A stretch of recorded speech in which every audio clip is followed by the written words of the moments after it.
Friends, welcome to our channel tax and facts.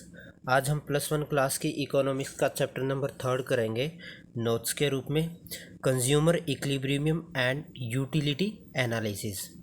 Consumer क्या होता है, सबसे पहले हम एक बार डिस्कस कर लेते हैं।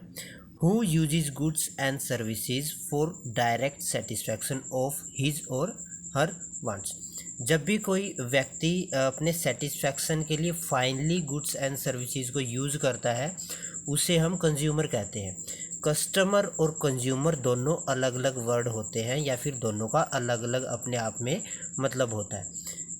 कस्टमर वो होता है जो केवल गुड्स और सर्विसेज को परचेज करता है, और कंज्यूमर वो होता है जो फाइनली उनको यूज करता है। अब एक कस्टमर एक कंज्यूमर भी हो सकता है, जैसे कि हम मार्केट में गए और हमारे लिए हम शूज़ परचेज़ करके लेके आ गए, तो हम वहाँ पे क्या है, कस्टमर हैं, और जैसे ही हम उनको यूज़ करेंगे हम कंज्यूमर कहलाएंगे। अब बात कर लेते हैं अलग अलग मीनिंग की।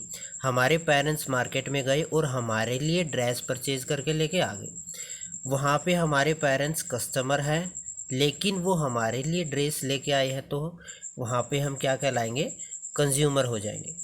Consumer consist of institution, individual, groups of individual और हाउस होल्ड।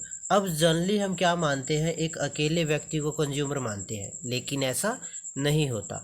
एक इंस्टीट्यूशन भी कंज्यूमर हो सकता है, ग्रुप ऑफ इंडिविजुअल भी कंज्यूमर हो सकता है, और एक पूरा हाउस होल्ड भी कंज्यूमर हो सकता है। हमारी नेक्स्ट हेडिंग है यहाँ पे कंसेप्ट्स ऑफ यूटिलिटी। अब यूटिलिटी क्या होता है? Consumption of goods and services leads to satisfaction of human wants.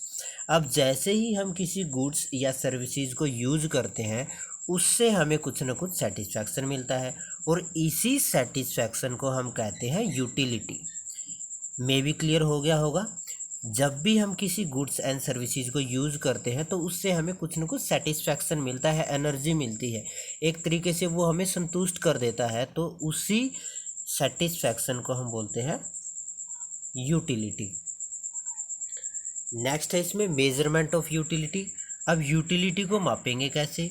Utility को मापने के जनरली दो मेथड हैं, कार्डिनल मेजरमेंट और ऑर्डिनल मेजरमेंट। कार्डिनल जो मेजरमेंट आपका मेथड दिया था, वो दिया था एल्फ्रेड मार्शल ने। उसने यूटिलिटी को नंबर्स में मापा था, 1 2 3 4 5 6 ऐसे करके, और हर एक नंबर को उसने यूटिल्स नाम दिया था। देन ऑर्डिनल नंबर में यूटिलिटी का मेथड दिया था J.R. हिक्स ने। J.R. हिक्स ने क्या कहा था कि भी हम यूटिलिटी को नंबर में नहीं मापते, हम उसको रैंक में मापेंगे, हम उसको रैंक देंगे हाई या फिर लो। देन नेक्स्ट हेडिंग है हमारी टोटल यूटिलिटी। क्या होता है? Total utility is the sum of all the commodity use by the consumer. जो भी कमोडिटी यूज की जाती है कंज्यूमर के द्वारा, उन सभी का टोटल आपका कहलाता है टोटल यूटिलिटी। मार्जिनल यूटिलिटी क्या होता है आपका? Is the difference when consumer use an additional unit of commodity.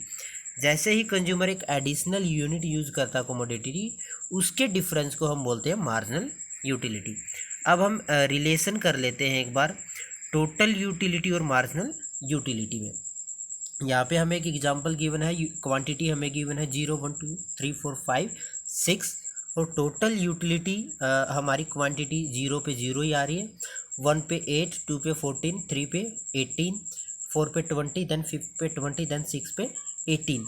अब यहाँ लास्ट में 6 पे 18 आने का मतलब है कि जैसे जैसे हम किसी यूनिट को या फिर किसी कोमोडिटी को ज़्यादा यूज़ करते जाते हैं ना, उससे हमारा जो सेटिस्फैक्शन है एक मैक्सिमम लेवल तक आके नीचे गिरना शुरू हो जाता है, जैसे कि इस एग्जांपल में बताया गया।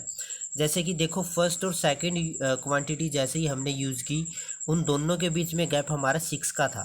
देन जैसे ही हमने थर्ड क्वांटिटी यूज़ की, वहाँ पे हमारा जो गैप है वो 6 से घट के 4 पे आ गया। या फिर जो हमने फोर्थ यूनिट यूज़ की, वो 18 से और 20 के बीच का जो गैप हो गया, वो 2 का गैप रह गया। तो जैसे जैसे हम एक्स्ट्रा किसी क्वांटिटी को यूज़ करते जाते हैं ना, उससे हमारा जो सेटिस्फैक्शन है वो बढ़ता तो रहता है, लेकिन एक लेवल तक आके वो मैक्सिमम होके वो फिर क्या करता है, नेगेटिव होना या फिर डाउनवर्ड होना स्टार्ट हो जाता है। देन मार्जिनल क्वांटिटी, मार्जिनल हमारा लास्ट 6 यूनिट पे नेगेटिव है। अब इसको एक ग्राफ के लिए करेंगे हम, ग्राफ के रूप में क्या रहेगा देखो। तो हमारा जी जो पॉइंट यहाँ पे दे रखा है वहाँ पे हमारा जो टोटल यूटिलिटी है वो मैक्सिमम है, यानी कि 20 है। देन वो क्या करता है 6 पॉइंट पे आके वो नेगेटिव हो जाता है हमारा। यहाँ पे हमारा क्या है वो नेगेटिव हो रहा है, ये वाला पॉइंट 6। उसके बाद क्या है आपका मार्जिनल यूटिलिटी आपका 5th पॉइंट पे 0 है। तो हम एक रिलेशन करेंगे इनमें, देखो जहाँ पे हमारा टोटल यूटिलिटी मैक्सिमम होता है वहाँ पे मार्जिनल यूटिलिटी आपका 0 होता है। इसको याद रखेंगे हम, जहाँ पे टोटल यूटिलिटी हमारा मैक्सिमम होगा वहाँ पे मार्जिनल यूटिलिटी हमारा हमेशा 0 रहेगा। देन नेक्स्ट पॉइंट, जहाँ पे हमारा टोटल यूटिलिटी घटना शुरू कर देता है, जैसे कि यहाँ पे नेगेटिव होना शुरू कर देता है, मार्जिनल यूटिलिटी हमारा नेगेटिव होता है, जैसे कि यहाँ पे -2 में भी दोनों पॉइंट क्लियर हो गए होंगे। देन हमारा है मार्जिनल यूटिलिटी हमारा जैसे जैसे टोटल यूटिलिटी हमारा इंक्रीज करता रहता है वैसे वैसे मार्जिनल यूटिलिटी हमारा पॉजिटिव रहता है। जैसे कि यहाँ पे टोटल यूटिलिटी हमारा बढ़ता बढ़ता रहा है और मार्जिनल यूटिलिटी हमारा हमेशा पॉजिटिव ही है अब तक। नेक्स्ट है decreasing marginal implies that total utility is increasing at decreasing rate. जैसे जैसे हमारा मार्जिनल घटता जाएगा वो हमें बताएगा भी आपका टोटल यूटिलिटी बढ़ तो रहा है लेकिन डिक्रीजिंग रेट से। डिक्रीजिंग रेट मतलब दोनों के बीच का गैप जो है वो आपका कम होता जाएगा, जैसे हमने यहाँ पे किया था। जैसे कि पहले 6 गैप था, फिर 4, फिर 2, बढ़ तो रहा है टोटल यूटिलिटी लेकिन किस रेट से, डिक्रीजिंग रेट से। एंड नेक्स्ट हमारा पॉइंट इसमें law of diminishing marginal utility हमारा क्या होता है। Law of diminishing marginal utility states that as more and more standard unit of a commodity are continuously consume marginal utility from every additional unit must decline.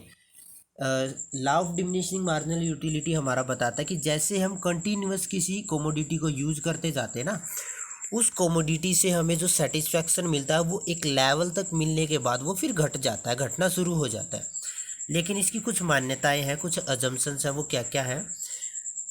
ये कब काम करेगा आपका, जब आप इन अजम्पशंस को लेके चलोगे, वरना वो काम नहीं करेगा। फर्स्ट है आपको केवल स्टैंडर्ड यूनिट यूज़ करनी है, ना कि आपको, जैसे कि आपको एक कप चाय आप अगर कंटिन्यूस पी रहे हो ना, तो उस कप के चाय से आपको सेटिस्फैक्शन मिलेगा और वो हाई लेवल तक जाके अगर आप ज़्यादा चाय के कप पियोगे तो फिर वो नेगेटिव भी होना शुरू कर देगा। आपको एक स्पून ऑफ टी नहीं पीना है, एक कप ऑफ चाय पीना है, यानी कि स्टैंडर्ड यूनिट यूज़ करना है। Then consumption of commodity is continuous, जो आप कंजम्पशन करोगे ना कोमोडिटी की वो कंटिन्यूस करोगे। देन लास्ट और वेरी इंपॉर्टेंट पॉइंट हमारा है कंज्यूमर इक्विलिब्रियम क्या होता है। ये आपको दोनों लेसनों में काम आएगा। नेक्स्ट जो 4th लेसन हम करेंगे उसमें भी कंज्यूमर इक्विलिब्रियम इंपॉर्टेंट रोल अदा करेगा हमारा। तो कंज्यूमर इक्विलिब्रियम अगर हम सिंपल लैंग्वेज में बात करें ना, वो पॉइंट होता है जहाँ पे कंज्यूमर के पास पैसा होता है और उस पैसे से अगर वो मैक्सिमम सेटिस्फैक्शन प्राप्त कर लेता है तो उसे हम बोलते हैं कि कंज्यूमर जो है वो इक्विलिब्रियम की पोजीशन पे है। Refers to a situation where a consumer gets maximum satisfaction out of his given income. जितना पैसा एक कंज्यूमर के पास होता है, अगर वो उस पैसे से मैक्सिमम सेटिस्फैक्शन प्राप्त कर लेता है तो उसे हम बोलते हैं कि कंज्यूमर इक्विलिब्रियम की पोजीशन पे है। अगर आपको हमारा ये वीडियो पसंद आया हो तो प्लीज़ हमारे चैनल को सब्सक्राइब कीजिए, लाइक कीजिए, ताकि ऐसे ही वीडियो आपको मिलती रहे। Thank you.